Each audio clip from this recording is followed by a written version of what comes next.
বাণিজ্য চুক্তি নিয়ে আলোচনায় অংশ নিতে ভারতে আসছে না মার্কিন প্রতিনিধি দল। বাণিজ্য আলোচনার নতুন তারিখ ঘোষণা না হলে ২৭ আগস্ট থেকে দিল্লির পণ্যের ওপর বসবে ৫০% শুল্ক। ওয়াশিংটনের সাথে বাণিজ্যিক সম্পর্কে টানাপোড়েন সামাল দিতে বিকল্প উপায় হিসেবে ব্রিক্সভুক্ত উপসাগরীয় অঞ্চলের দেশের দিকে ঝুঁকবে ভারত, বলছেন বিশেষজ্ঞরা। My friend mister Donald Trump, हम सब खड़े होकर के नमस्ते ट्रम्प। ট্রাম্পের আগের মেয়াদে যুক্তরাষ্ট্রের পরম বন্ধু হিসেবেই ভারতকে চিনত বিশ্ব। ট্রাম্প মোদির ব্রোম্যান্স বা ভাইসুলভ সম্পর্ক ছিল বৈশ্বিক রাজনীতির অন্যতম আলোচনার বিষয়। তবে দ্বিতীয় মেয়াদে ঠিক উল্টো চিত্র।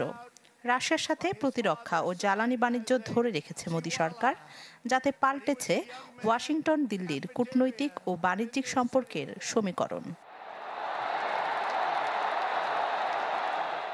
মার্কিন সতর্কতাকে পাশ কাটিয়ে মস্কোর সাথে বাণিজ্যের ফলে ভারতের ওপর দিয়ে বয়ে যাচ্ছে ট্রাম্পের ছোড়া ২৫% শুল্ক ঝড়।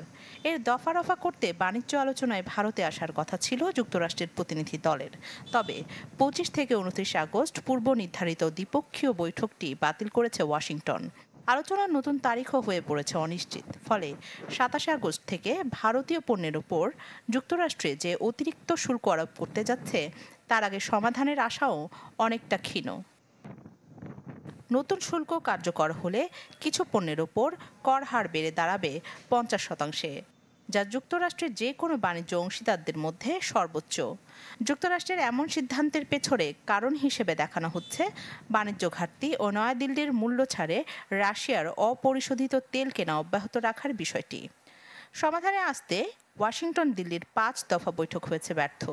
ভারতের কৃষি ও দুগ্ধ খাত উন্মুক্ত করা এবং রুশ তেল আমদানি বন্ধের মতো ইস্যুতে সমঝোতায় পৌঁছাতে পারেনি দুই দেশ।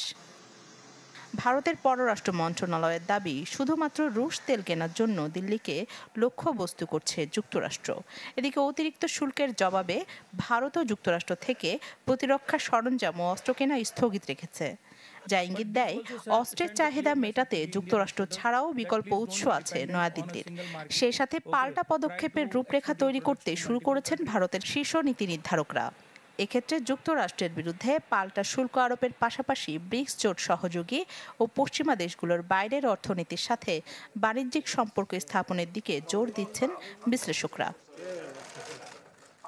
কেউ কেউ বলছেন, যুক্তরাষ্ট্রের চাপানো শুল্কের খড়গও ভারতকে বিচ্ছিন্ন করার পরিবর্তে বহুমেরু বিশ্বের উদ্ভবকে ত্বরান্বিত করবে, যাতে ভারতের বাণিজ্য সরাসরি উপসাগরীয় অঞ্চল ও আসিয়ান বাজারের দিকে ঝুঁকবে। রাখি জেসমিন, চ্যানেল 24।